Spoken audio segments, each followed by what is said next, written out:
Assalamualaikum warahmatullahi wabarakatuh. Halo anak-anakku yang sholih dan sholihah, apa kabar? Semoga selalu sehat dan tetap semangat dalam belajar. Oke, pada pelajaran pendidikan agama Islam kali ini kita akan melanjutkan pembahasan minggu kemarin masih dalam bab 1 yaitu iman kepada hari akhir. Nah, sebelum pelajaran kita mulai, kita harus membaca doa sebelum belajar terlebih dahulu. Sedikit mereview pembahasan kita minggu lalu. Jadi minggu lalu kita sudah membahas tentang pengertian hari akhir, lalu dalil-dalil yang mencakup tentang hari akhir. Yang terakhir adalah tanda-tanda hari akhir tersebut. Nah, untuk minggu ini kita akan membahas pembagian hari kiamat. Ya, jadi kita langsung saja ke pembahasan. Jadi kiamat itu dibagi menjadi dua, yaitu kiamat sugro. Secara bahasa, sugro berarti kecil. Jadi kiamat sugro dapat diartikan sebagai kiamat kecil. Menurut istilah, kiamat sugro adalah suatu peristiwa sebelum hari akhir yang menggambarkan sebagian kecil peristiwa yang akan terjadi pada hari akhir. Nah, kiamat ini terjadi menimpa setiap makhluk ciptaannya dan tidak menimbulkan kehancuran seluruh alam. Contoh peristiwa yang dapatkan kiamat sugro diantaranya adalah kematian, musibah, kecelakaan, bencana, dan sebagainya.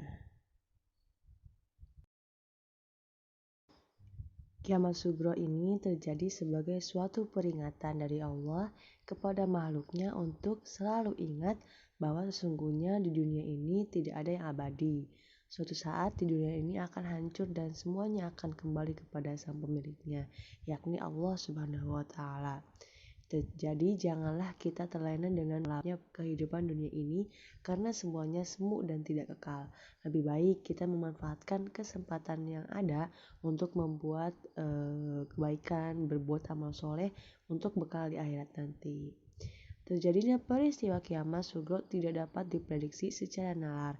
Peristiwa-peristiwa tersebut Allah hanya dapat terjadi pada kehendaknya. Apabila Allah telah berkehendak, maka dia pun hanya berkata kun fayakun, maka terjadilah semua yang dikehendakinya.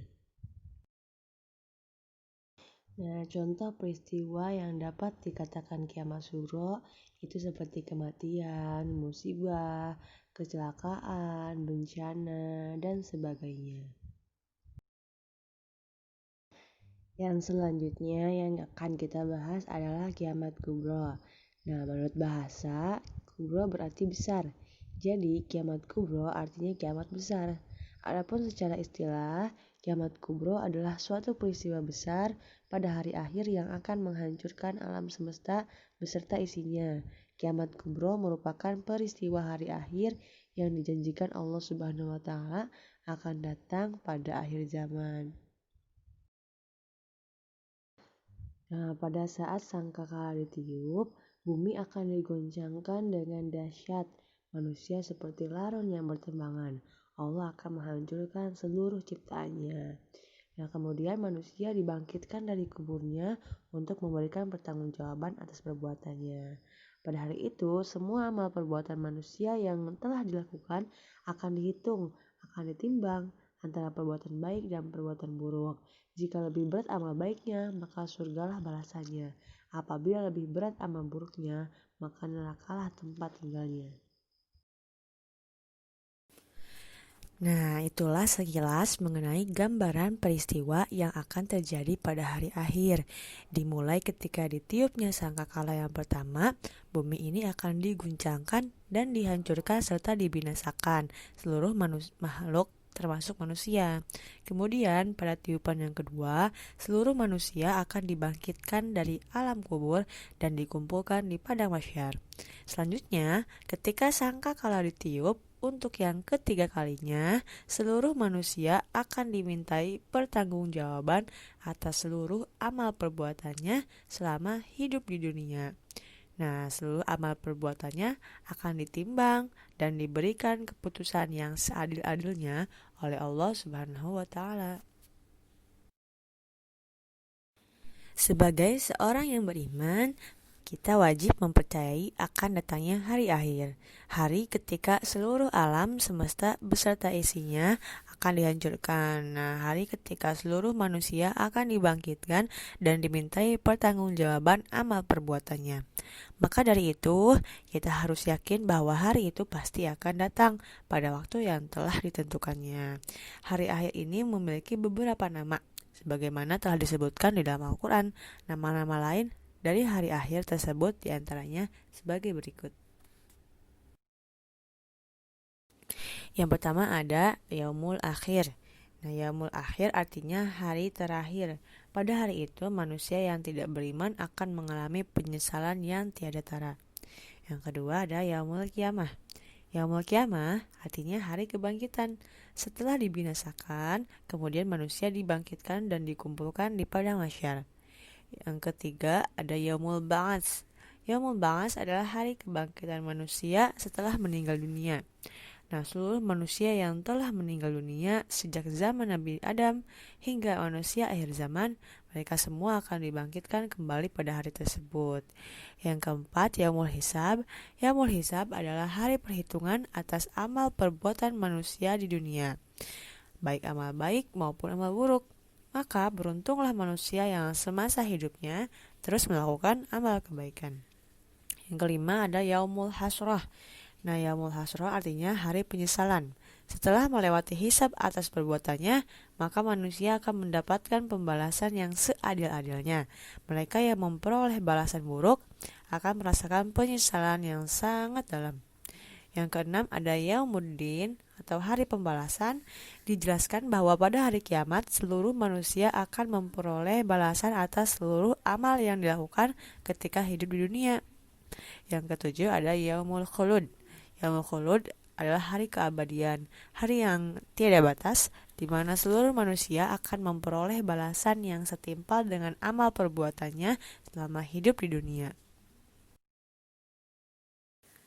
Yang kedelapan ada Yaumul Haq. Yaumul Haq adalah hari yang pasti terjadi, hari yang sudah ditentukan Allah Subhanahu wa taala dengan tanda-tanda yang Allah berikan sebelumnya, agar manusia selalu menyadari dan mengingat akan kekuasaan Allah. Yang kesembilan ada Yaumul Fasl. Yaumul Fasl adalah hari keputusan Allah bagi manusia dan jin, apakah mendapat kenikmatan di surga atau kesengsaraan di neraka. Yang ke-10 ada Yaumul Jam'i. Yaumul Jam'i adalah hari ketika seluruh manusia akan dikumpulkan di padang mahsyar setelah mereka dibangkitkan.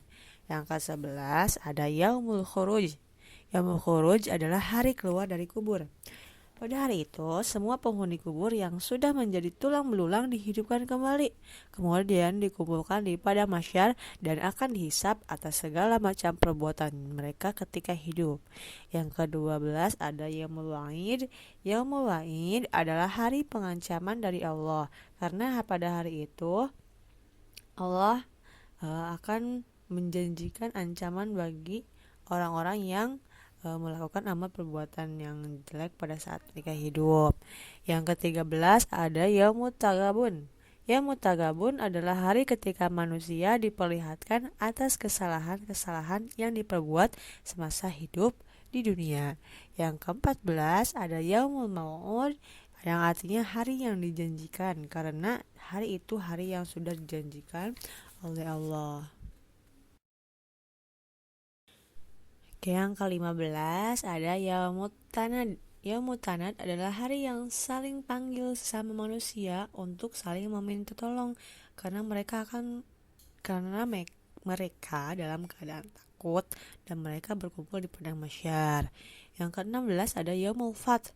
Yaumul Fath adalah hari kemenangan bagi orang-orang yang beriman, orang yang tidak mendustakan agama Allah semasa hidupnya. Yang ke-17 ada Yaumul Ashir. Yaumul Ashir adalah hari kesulitan bagi orang-orang yang mendustakan agama Allah. Yang ke-18 ada Yaumul Kabir. Yaumul Kabir adalah hari besar, yaitu hari peristiwa besar terjadi. Pada hari itu, seluruh manusia dan alam semesta beserta isinya hancur binasa. Setelah semuanya hancur, manusia dibangkitkan kembali dan dikumpulkan di padang mahsyar untuk diperhitungkan semua perbuatannya selama hidup di dunia. Yang ke-19 ada as-sakhah yang artinya hari yang penuh dengan suara yang memengkakkan telinga yang dapat membuat tuli seseorang, yakni ditiupnya sangkakala pada tiupan yang pertama. Yang terakhir at-tamatul kubro yang artinya hari yang penuh dengan kengerian dan malapetaka yang sangat dahsyat ketika sangkakala ditiupkan kedua kalinya. Selanjutnya adalah hikmah beriman kepada hari akhir. Dengan beriman kepada hari akhir, kita akan mendapatkan banyak sekali hikmah dan manfaat di antaranya. Yang pertama, bertambahnya iman dan takwa kepada Allah Subhanahu wa taala. Yang kedua, menyadari bahwa kehidupan dunia ini hanya sementara dan semua akan binasa. Yang ketiga, menyadari bahwa akhirat itu lebih baik daripada dunia, sehingga ada keseimbangan antara kehidupan dunia dan akhirat. Yang keempat, menyadari bahwa hidup di dunia seperti musafir atau pengembara menuju suatu tempat, tidak menjadikan dunia sebagai tujuan hingga tidak terpedaya olehnya. Yang keenam, dunia itu fana, sedangkan akhirat itu kekal. Untuk itu perbanyaklah mencari bekal dengan ibadah dan amal soleh untuk kehidupan akhirat.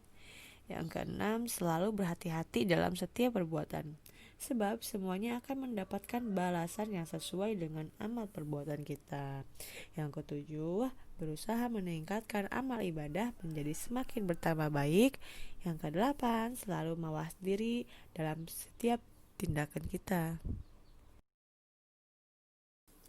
Alhamdulillah, pembahasan kita untuk pertemuan kali ini sudah habis. Mau sedikit ibu review dari atas. Tadi kita membahas tentang macam-macam kiamat yang terdiri dari dua, yaitu kiamat sugro dan kiamat kubro, ya. Lalu ada pengertian dan ciri-cirinya seperti apa. Lalu juga ada nama-nama lain dari hari akhir. Dan yang terakhir ada hikmah beriman kepada hari akhir itu apa sih. Nah, itu yang kita pelajari. Semoga melalui video ini kalian bisa paham, bisa mengerti apa yang ibu jelaskan. Mohon maaf bila ada kesalahan kata dari ibu. Ya, tetap semangat, selalu jaga kesehatan. Akhirul kalam, wassalamualaikum warahmatullahi wabarakatuh.